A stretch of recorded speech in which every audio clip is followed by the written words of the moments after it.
Hello friends, মই Bandita. আজি আপোনালোকলৈ মই লৈ আহিছো এটা অথেন্টিক অসমীয়া ডিশ যোনটো হৈছে বাঁহগাজৰ খাৰ। আহকচোন কেনেকৈ বনাই চাওহি। আজিৰ ৰেচিপিটোৰ ইনগ্ৰেডিয়েন্টছ খিনি হৈছে বাঁহগাজ যোনটো ভালদৰে আমি গুছাই লম, বুটৰ দাইল 2 কাপ যোনটো ভালদৰে মই 1 ঘণ্টাৰ আগত তিয়াই লৈছো আৰু ধুই লৈছো, কল খাৰ লৈছো, পিয়াজ এটা আৰু নহৰু আদা জলকীয়াৰ পেষ্ট এটা আৰু শুকান জলকীয়া দুটা। প্ৰথমতে বাঁহগাজটো ভালদৰে গুছাই ল'ব। এই ৰেচিপিটোৰ কাৰণে গোটেই বাঁহগাজটো আমি ইউজ নকৰো, অনলি টিপটোহে ইউজ কৰিম বাঁহগাজৰ।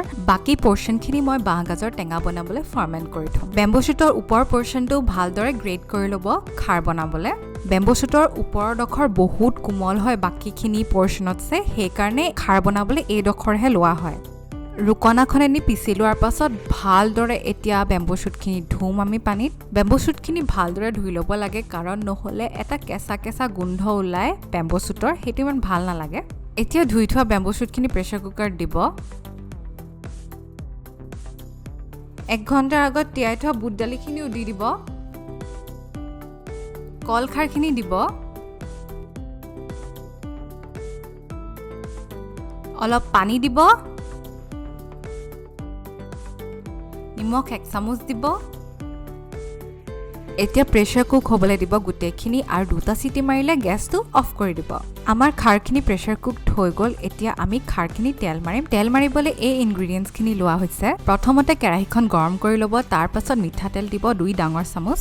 যেতিয়াই তেলখিনি গৰম হৈ যাব তেতিয়াই তেজপাত খিলা দি দিব। এতিয়া আদা নহৰু আৰু জলকীয়াৰ পেষ্টটো দি দিব তেলখিনিত। গেছৰ ফ্লেমটো এতিয়া অলপ ল'ত ৰাখিব যাতে নহৰু আদা জলকীয়াৰ পেষ্টটো ধৰি নাযায়। তেলখিনিত শুকান জলকীয়া দিব, পিঁয়াজ দিব। এতিয়া পিঁয়াজখিনি সটে কৰিব।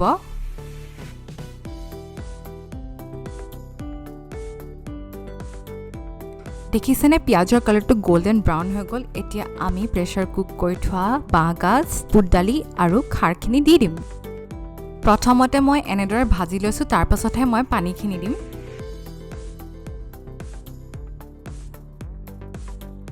পানীখিনি দি দিয়াৰ পাছত খাৰখিনি এতিয়া অলপ উতলিবলৈ দিব। উতলি হৈ গ'লে আমাৰ বাঁহগাজৰ খাৰ ৰেডি। আপোনালোকে যদি ভিডিঅ'টো চাই ভাল পালে তেতিয়াহ'লে লাইক, শ্বেয়াৰ আৰু ছাবস্ক্ৰাইব কৰিব আৰু কমেণ্টত জনাব কেনেকুৱা লাগিলে।